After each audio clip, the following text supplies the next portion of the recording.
Natacha Vesnicht est avec nous pour la revue de presse française. Bonjour Natacha. Bonjour Philomé. On commence cette revue de presse par la prestation de François Hollande hier soir sur France 2 dans l'émission des paroles et des actes. Et oui, ce matin, la presse revient très largement sur cette émission. Libération met en une un François Hollande souriant et titre la réplique. Pour le quotidien, le candidat socialiste a lancé sa contre-offensive hier soir après des sondages qui le mettaient en début de semaine au coude à coude avec Nicolas Sarkozy. Une contre-offensive dont on a du mal à voir les contours lorsqu'on lit l'article intitulé François Hollande, la relance tranquille, référence bien sûr au slogan de François Mitterrand en 1981, la force tranquille. Libé reprend la réaction de François Hollande au dernier sondage. Ça ne change pas mon humeur, ma volonté, ma détermination. Fin de citation. Pas de changement de cap donc pour le candidat socialiste. Hollande ne change rien, titre d'ailleurs le Parisien, pour qui François Hollande est resté campé sur son projet et n'a pas cédé à l'affolement. Analyse du journal.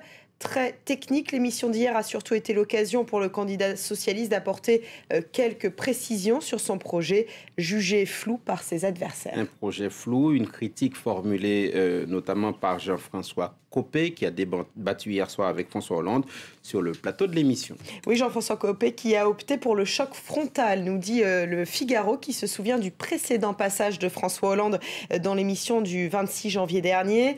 Le candidat socialiste s'était alors retrouvé devant Alain Juppé. La confrontation avait été rude, nous dit le Figaro, mais courtoise.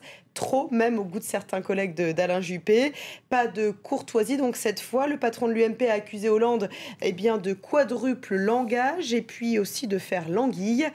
Pour le Parisien, François Hollande a bel et bien été bousculé par Jean-François Copé. Hollande qui s'est insurgé contre un débat qui n'était pas digne et qui a contre-attaqué sur le bilan de Nicolas Sarkozy. Un dialogue de sourds, nous dit le Parisien, que Pujadas a bien eu du mal à clore. Le journal Les Échos fait sa une ce matin sur les recettes fiscales sur lesquelles table François Hollande. Oui, des recettes fiscales qui seraient surestimées, du moins si l'on en croit le journal, qui en partenariat avec l'Institut Montaigne, qui est l'un des principaux think tanks généralistes français classés comme libéral, eh bien le journal et cet institut ont chiffré l'ensemble des recettes proposées par le candidat socialiste et leur conclusion, c'est que François Hollande tape sur des recettes surestimées de 15%. En clair, nous dit Les Échos, il faut que François Hollande trouve 6 milliards d'euros supplémentaires pour réduire le déficit public et puis tenir ses promesses. Alors comment expliquer cet écart, s'interroge le quotidien économique, par des méthodes de calcul qui sont différentes et le quotidien précise qu'il n'y a pas, on ne sait pas quelle méthode est la meilleure. Natacha, la presse revient aussi largement sur une vidéo qui a fait le buzz hier. Oui, alors c'est un reportage tourné en 2009 par France 24 où Jean-Luc Mélenchon accuse François Hollande d'avoir triché, de l'avoir trahi lors du congrès du PS à Brest, c'était en 1997.